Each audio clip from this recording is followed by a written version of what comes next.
Good morning to all of you students. I am going to teach you fourth topic of the same chapter, development of economics. ये economics का development जो first chapter उसी का ये fourth topic है आज। Income and other criteria and public facilities. बोले देखिए, इनकम एंड अदर क्राइटेरिया के बारे में अभी आप पहले भी पढ़ चुके हो, ठीक है। इसके पहले वाले टॉपिक में इनकम एंड अदर क्राइटेरिया कि इनकम और उसके साथ साथ और लोग अदर क्राइटेरिया लोगों को क्या होता है वो पढ़ चुके हो। एंड पब्लिक फैसिलिटीज़ के बारे में अब पढ़ना, पब्लिक फैसिलिटीज़ में क्या क्या आती हैं, ठीक है ना। अब ये सब सारी चीज़ें देखिए, जितना भी बताता जाऊंगा पॉइंट आपके सामने है, इसको देखते चलिए और समझते चलिए। हम एक एक वर्ड को समझाते चलेंगे ताकि आपको किसी प्रकार का प्रॉब्लम फेस ना करना पड़े। अब यहाँ देखिए, पहला पॉइंट इसमें दिया गया है कि states are compared on the basis of infant mortality rate, literacy rate and net attendance ratio। अभी देखिए कि जो स्टेट्स होते हैं, जैसे अपना स्टेट्स है इंडिया में बहुत सारे स्टेट्स हैं। आप जैसे उत्तर प्रदेश है, बिहार है, पश्चिम बंगाल है, ठीक है ना, केरला, कर्नाटका, ठीक इसी प्रकार बहुत सारे जो स्टेट्स हैं, तो स्टेट्स को भी कंपेयर किया जाता है। तो स्टेट्स आर कंपेयर्ड, इनकी तुलना की जाती है on the basis of infant mortality rate, अर्थात इसमें स्टेट्स को किस आधार पर देखा जाता है कि कौन सा स्टेट ज़्यादा डेवलप है, कौन सा स्टेट कम डेवलप है। तो उसमें क्या देखते हैं, यही इन्फेंट मॉर्टलिटी रेट देखते हैं, लिटरेसी रेट देखते हैं एंड नेट अटेंडेंस रेशियो देखते हैं। अब यहाँ देखिए, इन्फेंट मॉर्टलिटी रेट ये क्या चीज़ होती है, लिटरेसी रेट क्या है, नेट अटेंडेंस रेशियो ये क्या चीज़ है। इन तीनों चीज़ों को हम आपको बता देते हैं ये चीज़ें क्या है। देखिए, इन्फेंट मॉर्टलिटी रेट जो है ये क्या है, infant mortality rate can be defined as the total number of children that die before the age of 1 year out of 1000 live children born in that particular year. अर्थात मतलब ये कि जो इन्फेंट मॉर्टलिटी रेट को हिंदी में बोलते हैं शिशु मृत्यु दर। शिशु मृत्यु दर मतलब कि शिशु जब पैदा होते हैं, बच्चे पैदा होते हैं, तो वो जो हैं वो 1 साल की एज को कंप्लीट किए करने के पहले ही उनकी डेथ हो जाती है, ठीक है। तो यहाँ पर देखिए कि उनको ऐसा भी कह सकते हैं, infant mortality rate can be defined as the total number of children that die before completing 1 year of age out of 1000 live children या आउट ऑफ 1000 लाइव बर्थ, ये भी देख सकते हो, ठीक, इन अ पर्टिकुलर ईयर। तो कहने मतलब ये कि इसको इस तरह की जो इन्फेंट मॉर्टलिटी रेट है ये क्या होता है, आप अपने ही आप लैंग्वेज में इसको इस चीज़ को लिख सकते हो, अपने लैंग्वेज में इसको यही बात आप डिफाइन कर सकते हो, ठीक ना, कि infant mortality rate is a rate in which total number of children die before completing 1 year of age out of 1000 live birth, ठीक ना, इस तरह से लिख सकते हो। अब आप बात समझ गए होंगे कि इन्फेंट मॉर्टलिटी रेट क्या चीज़ होती है। ये 1000 में काउंट किए जाते हैं, ठीक है, 1000 लाइव बर्थ में ये काउंट किए जाते हैं और वो बच्चे 1 साल की उम्र के कंप्लीट करने के पहले उनकी डेथ हो जाती है ना, ये चीज़ है।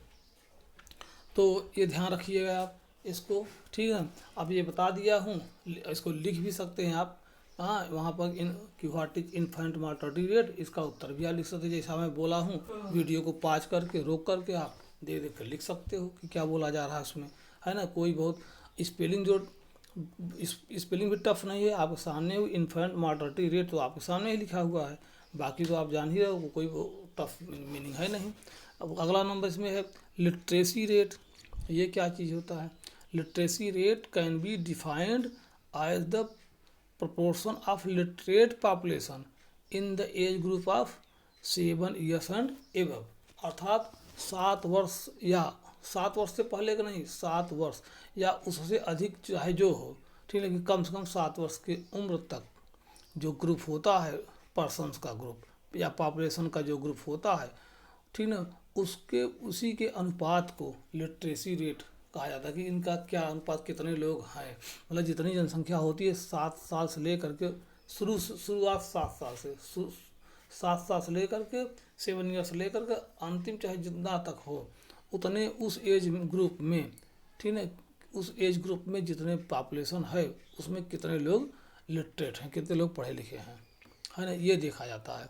तो वो लिटरेसी रेट, उसको लिटरेसी रेट हो गया ये कि literacy rate can be defined as the proportion of literate population in the age group of 7 years and above. हो गया, ये हो गया आपका लिटरेसी रेट। ठीक है, साक्षरता दर जिसको बोलते हैं, साक्षरता दर, ठीक, कहा जाता है कि साक्षरता दर कितनी है। हाँ, ये पूछा जाता है कभी कभी, लेकिन आपको सिलेबस से बाहर है ये, कि नहीं पूछा है, बस नहीं पूछा है कि लिटरेसी रेट क्या चीज़ है। ठीक ना, तो ये चीज़, और इसी चीज़ को आप अपने भी लैंग्वेज में इसी तरह कंसेप्ट जैसे क्लियर हो गया तो आपने भी लैंग्वेज में लिख सकते हो, वही ठीक वही चीज़ दिखा सकते हो अपने लैंग्वेज में भी। अपने से भी कोशिश करिए आप कि कैसे, अब तो बता ही दिया literacy rate can be defined as the proportion of literate population in the age group of 7 years and above. 7 साल या उससे अधिक के उम्र की जो एज ग्रुप होती है उसमें क्या होता है, लिटरेट पॉपुलेशन। ठीक ना, प्रोपोर्शन ऑफ लिटरेट पॉपुलेशन। ठीक ना, तो लिटरेसी रेट इज द, ऐसा भी अपने लैंग्वेज लिखो, literacy rate is the rate in which the proportion of literate population in the age group of 7 years and above, ठीक ना, is known as literacy rate, उसी को लिटरेसी रेट कहा जाता है। ठीक, अब उसके बाद अब आगे देखिए, अगला नंबर है इसमें पॉइंट इसमें दिया net attendance. Net attendance ratio, आप अटेंडेंस, आपकी क्लास में अटेंडेंस होता है ना, उसी से आपको याद रहेगा, अटेंडेंस होता है क्लास में, अर्थात जो लोग, कितने लोग आए हैं पढ़ने के लिए, उसका अटेंडेंस देखा जाता है कि आज जो है स्टूडेंट इतने प्रेजेंट हैं, अर्थात इतना अटेंडेंस है। मान लो 40 स्टूडेंट्स हैं तो ये होता है कि 35, अर्थात आज का अटेंडेंस 35 है। तो अटेंडेंस मतलब कितने लोग स्कूल आ रहे हैं, तो वही बात यहाँ दिया गया है कि net attendance ratio can be defined as the total number of children of 6 to 10 years age group attending the school out of the total number of children in the same age group. ठीक ना, अब ये देखिए कितने, यहाँ पे ये class से मतलब नहीं हो, तो हमने एग्जांपल समझने के लिए अटेंडेंस का समझने के लिए कहा, लेकिन ये क्लास से मतलब नहीं, ये मतलब है कि जो बच्चे हैं 6 से 10 वर्ष तक के, तो कितने स्कूल जा रहे हैं, अर्थात कितने लोग पढ़ने के लिए जा रहे हैं। क्लास में अटेंडेंस होना हो तो हर क्लास का अलग अलग, वो एक अलग बात हो गया, तो हम समझने के लिए आपको बताएं। तो यहाँ पर नेट अटेंडेंस का मतलब ये कि नेट अटेंडेंस मतलब कि कितने बच्चे जा रहे हैं पढ़ने के लिए। ठीक है, कितने बच्चे हैं 6 to 10 ईयर्स, कम से कम 6 साल, ज़्यादा से ज़्यादा 10 साल तक के जो बच्चे हैं, ये कितने बच्चे स्कूल जा रहे हैं, पढ़ रहे हैं, अर्थात पढ़ाई लिखाई कर रहे हैं, इससे मतलब होता है। तो ये आपका नेट अटेंडेंस रेशियो क्या होता है, net attendance ratio can be defined as the total number of children of 6 to 10 years age group attending the school out of the total number of children in the same age group. ठीक ना, ये चीज़, यही net attendance ratio है। तो net अपने language में simple में लिखना चाहो तो ऐसा लिख सकते हो कि net attendance ratio is the ratio in which total number of children of 6 to 10 years age group are going to study in the school out of total number of children in the same group. ठीक है, ये चीज़ होता है। तो same group के बच्चे कितने जो है स्कूल जा रहे हैं पढ़ने लिखने के लिए। ठीक है ना, ये चीज़ होता है। उसके बाद ये चीज़ हो गया। अब ये पॉइंट इतने ज़्यादा आपके आए थे तो हमने इसे बता दिया है सब। तो मॉर्टलिटी रेट की देखी जाती है, लिटरेसी रेट देखी जाती है, नेट अटेंडेंस रेशियो देखी जाती है। अगला पॉइंट इसमें दिया कि money can not buy all the goods and services that we need to live well. अब यहाँ देखिए मनी, यहाँ भी जो आपका हेडिंग है, हेडिंग से खुद ही कंफर्म हो रहा है कि income and other criteria and public facilities के, देखो मनी, इसी समझ आता है money can not buy all the goods, ये पहले भी पढ़े हो। दूसरा पॉइंट अब आ गया यहाँ पर कि money can not buy all the goods, अर्थात मनी तो हर चीज़ खरीद नहीं सकता है कि मनी से आप जो रेस्पेक्ट खरीद सकते हो, नहीं खरीद सकते हो। ठीक है, मनी से आप जो है रिस्पेक्ट नहीं खरीद सकते हो, मनी से आप हेल्थ नहीं खरीद सकते हो। तमाम ऐसी चीज़ें हैं कि आप मनी से नहीं खरीद सकते हैं, वो खरीदा नहीं जा सकता कि मनी दिए तुरंत ले लिए, ऐसा थोड़ी होता है। तो money can not buy all the goods, सारी चीज़ें मनी नहीं खरीद सकती, एंड सर्विसेज सारी सेवाएं नहीं खरीद सकती, that we need to live well जो हमको अच्छी तरह से जीने के लिए आवश्यक हैं, उन सब सारी चीज़ों को मनी से खरीदा नहीं जा सकता है। सीधी ये बात है। ये दूसरा पॉइंट, इसलिए अदर क्राइटेरिया भी है ना। अब यहाँ देखिए पब्लिक फैसिलिटीज में क्या आता है, तीसरी point, public facilities include health, education, water, sanitation, transport. अब देखिए जो पब्लिक फैसिलिटीज है इसमें क्या क्या आता है, पब्लिक सुविधाओं में जो लोक सुविधाएं होती हैं, जनता की जो सुविधाएं होती है उसमें आता है हेल्थ, आता है एजुकेशन की सुविधा, वाटर, सैनिटेशन और स्वच्छता सफाई, ट्रांसपोर्ट, etc, ये सब चीज़ें आती हैं। ठीक है ना, ये सब चीज़ें पब्लिक फैसिलिटीज़ में आती हैं। ठीक है ना। अब आगे यहाँ पे देखिए, अब इसके बाद आपका अगला पॉइंट इसमें है कि भाई देखिए कोई अदर क्राइटेरिया में ही सब आते हैं कि इनकम तो है ही, लेकिन उसके पास हेल्थ भी चाहिए, एजुकेशन भी चाहिए, वाटर भी, सैनिटेशन, ट्रांसपोर्ट, सब ये सब सारी चीज़ें चाहिए ना। इसीलिए तो हेडिंग ही दिया है ना कि income and other criteria and public facilities. ठीक है। अदर क्राइटेरिया में और क्या है इनकम के अलावा, अब इनकम के अलावा की सब बातें हैं जो दिया जा रहा है। इनकम तो लोग सबका टारगेट होता ही है, जितने भी लोग हैं सबका टारगेट इनकम होता है, और इनकम साथ साथ बहुत सारी और भी चीज़ें हैं जो कि होना चाहिए। तो उसके बाद अब यहाँ देखिए body mass index tells us that a person is under nourished और नॉट। जो ये बॉडी मास इंडेक्स होती है, अभी बताता हूँ बॉडी मास इंडेक्स क्या चीज़ है। ठीक ना, तो ठीक है, बॉडी मास इंडेक्स ही पहले मैं बता दूँ आपको ताकि ये कंफर्म रहे आपको बॉडी मास इंडेक्स ये क्या चीज़ होता है। यही पहले इसको पूरी तरह से बता देता हूँ अच्छे से कि बॉडी मास इंडेक्स ये क्या है। देखिए body mass index tells us that a person is undernourished और not but it is not applicable for growing children. ठीक है, तो ये वहाँ लिखा है ये बॉडी मास इंडेक्स का, क्योंकि इसका और मैं आपको डिटेल बता देता हूँ और अच्छी तरह से। तो पहले ये समझ लीजिए कि अगर पूछा कोई कि what is body mass index, तो body mass index tells us that, body mass index हमें बताती है, ठीक है, क्या बताती है, दैट कि अ पर्सन इज अंडर नरिश्ड और नॉट, कि वही व्यक्ति अंडर नरिश्ड है अथवा नहीं। अंडर मीन्स कुपोषित, अंडर नरिश मतलब कुपोषित है कि नहीं कुपोषित है। ठीक ना, किसी रोग से वो पीड़ित है कि नहीं पीड़ित है, उसका जितना मतलब वजन होना चाहिए उतना है कि ज़्यादा है ना। ये सब सारी चीज़ें जो बॉडी मास इंडेक्स इसमें आता है। ठीक है, BMI इसको शॉर्ट फॉर्म में कहते हैं, BMI। ठीक है, तो body mass index tells us that a person is under nourished और नॉट, ये लिखा है आपके सामने, but it is not applicable for growing children. लेकिन ये बढ़ते हुए बच्चे पर लागू नहीं होता है, क्योंकि उसका तो कम ज़्यादा होता रहता है। जो बच्चे होते हैं ना वो कम ज़्यादा होता रहता है, क्योंकि वो बढ़ रहे हैं, तो कोई चीज़ कम ज़्यादा वो डेवलप कर रहे हैं, उनके मतलब कि फिजिकल डेवलपमेंट हो रहा है, तो उसमें वो जो है काउंट नहीं किया, वहाँ अप्लीकेबल नहीं होता है। ठीक, ये ध्यान देना होगा। और जो ये BMI है, बॉडी मास इंडेक्स जो है, BMI can be calculated by taking the weight of a person, KG में, किलोग्राम में क्या किया जाता है, किसी भी व्यक्ति का वजन लिया जाता है, वेट, एंड हाइट देखी जाती है मीटर में। ठीक है, जिनकी हाइट देखी जाएगी, उसके बाद देखा जाएगा कितने केजी में, हाइट के अकॉर्डिंग उनका जो है वेट भी होना चाहिए। मालूम पड़ा हाइट बहुत ज़्यादा है वेट बहुत कम है, ये नहीं होना चाहिए। ठीक ना, then divide the weight by the square of the height of a person. उसके बाद में देखिए क्लास ये चीज़ कर लेते हैं कि जब का ये क्या कहते हैं कि जब वेट निकाल लेते हैं, तो वेट निकालने के बाद उस जितनी इनकी लंबाई होती है, लंबाई से डिवाइड कर देते हैं, वेट अपॉन लेंथ ये कर देते हैं। वेट मतलब अर्थात कितनी कितनी मतलब कि वजन है, उस वजन से डिवाइड कर देते हैं, किसको, ये लंबाई से डिवाइड कर देते हैं। ठीक है, ये करते हैं।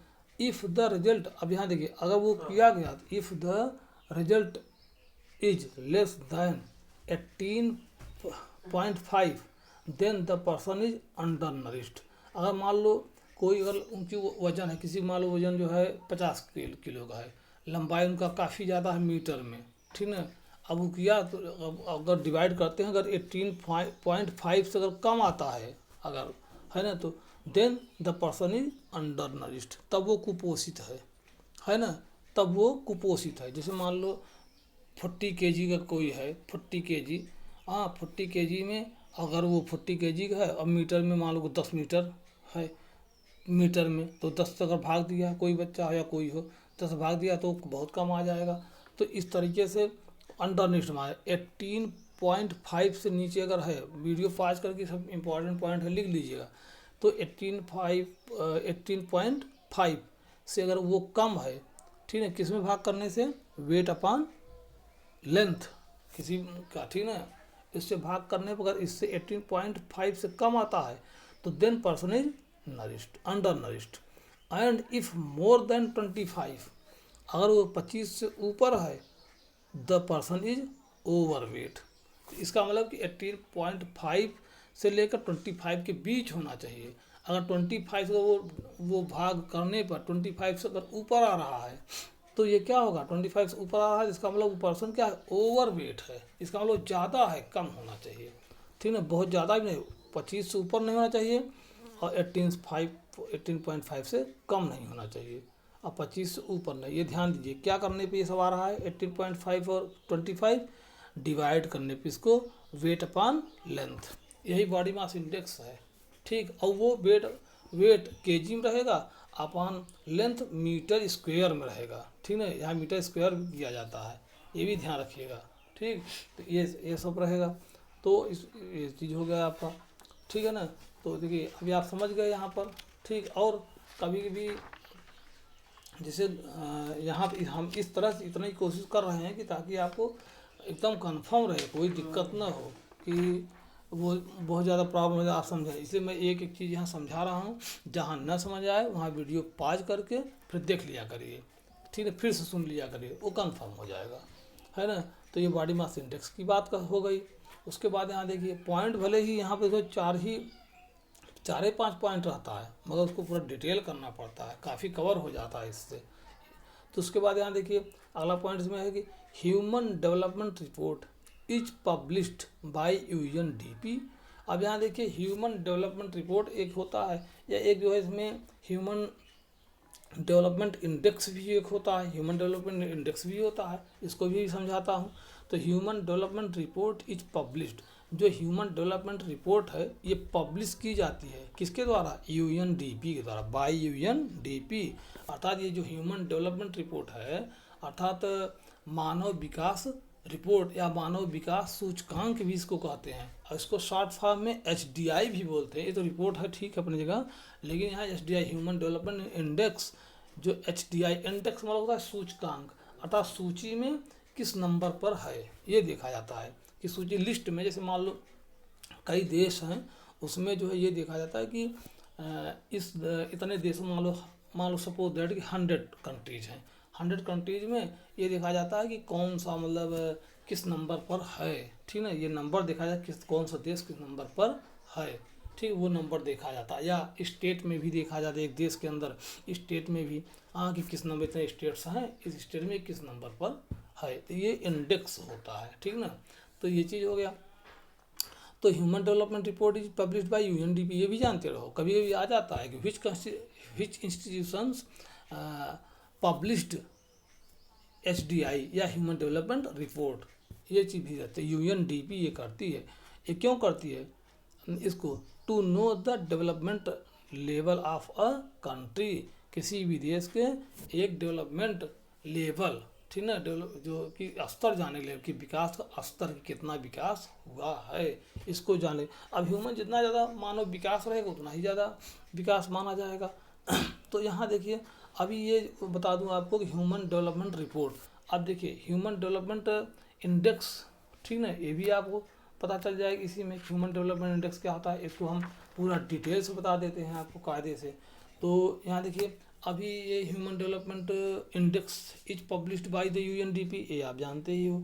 उसके बाद देखिए कि करती क्या क्या है ये ये यूएनडीपी है कि it indicates the level of development of a country, पहला उसी में पॉइंट दिया गया है कि it indicates the level of development of a country, अर्थात ये जो यूएनडीपी है ये जो है किसी देश के विकास के लेवल को इंडिकेट करती है कि इसका विकास का लेवल कितना है, कितना अच्छा विकास इसका हुआ है, ठीक ना। ये भी करती है। दूसरा बात क्या करती है, it indicates to a country how far it has travelled and how far it has yet to travel to achieve high ranks in the matters such as per capita income of the people, ठीक ना। अब यहाँ आप देखिए कि ये जो है ये भी इंडिकेट करती है कि अभी इसको, इस देश को कितना अभी ट्रेवल करना है एंड कितना इसको जो है अभी हाई रैंक पाने के लिए कितना इसको ट्रेवल करना है, ठीक ना। पर कैपिटा इनकम के मामले में कि अभी ये कितना ट्रेवल करेगी, कितना इसको भी प्रयास करना है कि ये पा जाए, रैंक पा जाए, ये अच्छा रैंक पा जाए। और पर कैपिटा इनकम जो होता है उसमें भी इसको पाने में, अच्छा पाने में कितना ट्रेवल करना है, ये भी यूएनडीपी जो है इंडिकेट करती है ना। यही सब चीज़ देखती है। और उसके बाद फिर और क्या करती है कि और अन्य कार्य इसका क्या है, इसका अन्य कार्य ये है कि इसमें कि one comes to know the important welfare elements. अब देखिए कि one comes to know the important welfare elements such as life expectancy, literacy, educational level of the people and health status. अब यहाँ देखिए क्लास, अब इसमें एक एक चीज़ और देखना है आपको कि यहाँ एक बात ये समझ लो कि इम्पॉर्टेंट वेलफेयर एलिमेंट्स, कल्याणकारी जो तत्व हैं, सच है जैसे लाइफ एक्सपेक्टेंसी, ठीक ना, लाइफ एक्सपेक्टेंसी ये भी देखती है। ये भी बता दो लिटरेसी, पहले ये भी आप हमने आपको बताया लिटरेसी रेट, साक्षरता दर जो होता है, educational level of the people, लोगों की, जनता की कितना एजुकेशनल लेवल कितना है, उसका स्तर कितना है, शैक्षिक स्तर, एंड हेल्थ स्टेटस, ये सब भी ये इंडिकेट करती है यूएनडीपी। और यहाँ लाइफ एक्सपेक्टेंसी ये भी आप जान लो कि लाइफ एक्सपेक्टेंसी क्या चीज़ होती है, ये भी जानना आपको ज़रूरी है ना। तो लाइफ एक्सपेक्टेंसी में देखिए क्लास, इसमें जो है लाइफ एक्सपेक्टेंसी जो होती है ये क्या होती है कि the life expectancy at birth, ठीक ना, एक्सपेक्टेड यहाँ ये भी देख लो या तो बहुत शॉर्ट फॉर्म में आपको बता दूँ, बहुत छोटे रूप में तो ज़्यादा ठीक रहेगा, मतलब कि लंबे रूप में न बता के छोटे रूप में बता देता हूँ। देखिए जैसे life expectancy can be defined as the average expected length of life of a person at the time of birth. इसका मतलब ये हुआ कि जो लाइफ एक्सपेक्टेंसी मतलब जीवन प्रत्याशा, अर्थात जैसे लोग जीवित रहते हैं मान लो 80 वर्ष, 100 साल तक, सपोज दैट 100 साल तक जीते हैं, अगर एक्सपेक्टेंसी बढ़ गई, जीवन प्रत्याशा बढ़ गई अर्थात 180 साल तक की जगह पर 100 साल जिंदा होने लगे, ठीक ना। तो ये होता है कि यहाँ की लाइफ एक्सपेक्टेंसी ये एक एवरेज देखा है, किसी देश का एक एवरेज देखा जाता है। ये नहीं कोई आदमी 110 साल तक जिंदा रह गया तो इसका मतलब वो मान लिया जाएगा कि 110 साल हो गया, नहीं, एक एवरेज देखा जाता है कि जो एकदम मिनिमम और मैक्सिमम जो देखा है, मिनिमम पीक पर कितने ज़्यादा लोग की डेथ हो जाती है। जैसे मान लो कुछ ऐसे लोग होते हैं 65-70 साल की उम्र तक उनकी डेथ हो जाती है, 65-70 साल की उम्र, ठीक है। तो उसमें 65-70 ही के बीच का लगभग निर्भर मान लिया जाता है कि ज़्यादातर लोग इतने तक मर जाते हैं, बहुत कम ही लोग 85-90-100 तक जाते हैं। तो लाइफ एक्सपेक्टेंसी ये देखिए जो नॉर्मल में है, जो कॉमन में है, जनरल वे में वही माना जाता है। जैसे अब अभी आप देखा जाए तो हम लोगों को यहाँ ज़्यादा लोग जो है डेथ उनकी ओल्ड एज में 65-70 तक हो जाती है, ज़्यादा 65-70, तो मिनिमम मैक्सिमम 65-70 माना जाता है, कितने तक हो जाती है। 100, 80, 85, 90 वाले कम संख्या होती है, ज़्यादा संख्या बस ये सब 65-70 की उम्र होती है ज़्यादातर। तो जीवन प्रत्याशा इसको कहते हैं। तो ये क्या है, life expectancy can be defined as the average expected length. Average है ये, वो कोई बताया ना मैंने पहले कि ये एवरेज है कि average expected length of life, length of life मतलब पीरियड ऑफ लाइफ, जो एक्सपेक्टेड है, जो आशा है किसी भी व्यक्ति का, ठीक ना। तो इसको आप लिख सकते हो, लिख लीजिएगा वीडियो पॉज करके कि life expectancy can be defined as the average expected, ठीक ना, average expected length of life of a person at the time of birth, ठीक ना। ये चीज़ हो गया। तो ये लाइफ एक्सपेक्टेंसी हो गया, ठीक। तो ये ध्यान दीजिएगा आप। तो इतना आपको हमने बता दिया, इतना पूरा। अभी कुछ क्वेश्चन दे देंगे, उसको क्वेश्चन करिएगा जो है। तो फिर आज के लिए इतना ही। Thank you very much.